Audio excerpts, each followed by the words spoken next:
Good evening, everybody. I hope everybody's doing well. Today, we wanted to talk about when to post a bond after a person has been deemed to have an ICE hold.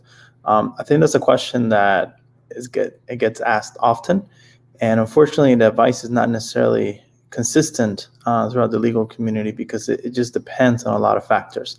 Some lawyers believe that you should go ahead and pay it. Some others believe that you shouldn't. But it really just depends. So I can tell you from my standpoint the reasons why I advise whether you should pay it or not, and depending on the circumstances, so you can make your own determination. So let's talk about the basics. So what is it when somebody gets placed on an ICE hold? So essentially, there are certain programs or certain jails that when a person is arrested, even for the most minor offense, ICE essentially has an agreement with the jail that an ICE hold will be placed on that person, meaning that even the person posts a bond, a criminal bond, for whatever the reason they were arrested, they won't be released until at least 48 hours that ICE has the opportunity to process them or take them into custody if they so choose to. That obviously creates a lot of problems because you can pay a bond and then the person can remain detained beyond after the point that they were arrested. But more importantly, when should you go ahead and pay that bond? Because once you put that bond, you post that bond, essentially what you're doing is you're setting the process in motion.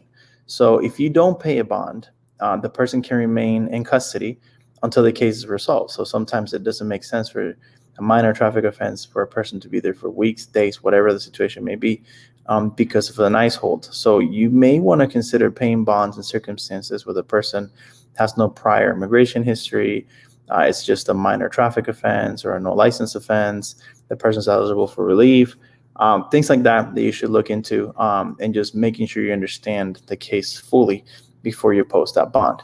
Now, circumstances where you should not post bond is generally cases where the charges are so severe that if you don't resolve those charges before you go into immigration custody or processed by immigration, your chances of getting released from immigration are little.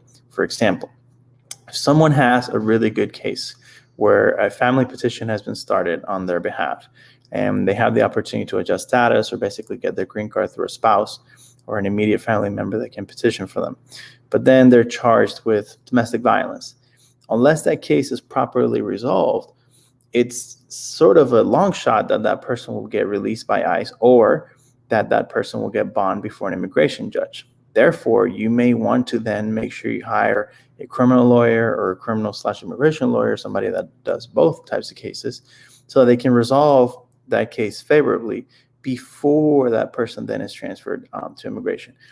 The way you can do that is you don't post a bond, so the person will remain detained until the case is resolved. Granted, nobody wants to remain detained, but the problem is that in that rush to try to pay that bond, you don't consider the future circumstances, and the fact that you pay it and get processed by immigration does not guarantee that that person is going to get released, because essentially it just transfers jails from the local jail to the immigration jail. So again, posting the bond is just something that's going to depend on the charges that are pending, the likelihood that the person can get bond depending on the charges, and what kind of relief. So if generally the rule of thumb is that if a person has a minor offense, and I really mean a minor offense, anything less than driving without a license, then it's generally okay to pay the bond, assuming the person has no bad prior history, criminal history, or immigration history.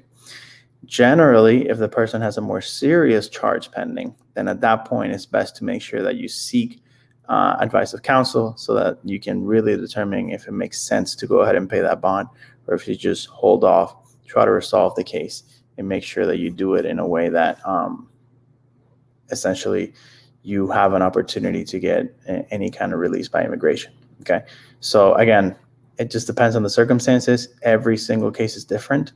So just analyze your options before you take action on bonds. Don't just necessarily pay it immediately. Make sure you understand the consequences of paying it versus not paying it in that particular case. So I hope this helps a little bit. If you have any other questions, feel free to leave us a comment down below. Otherwise, you can reach out to us directly.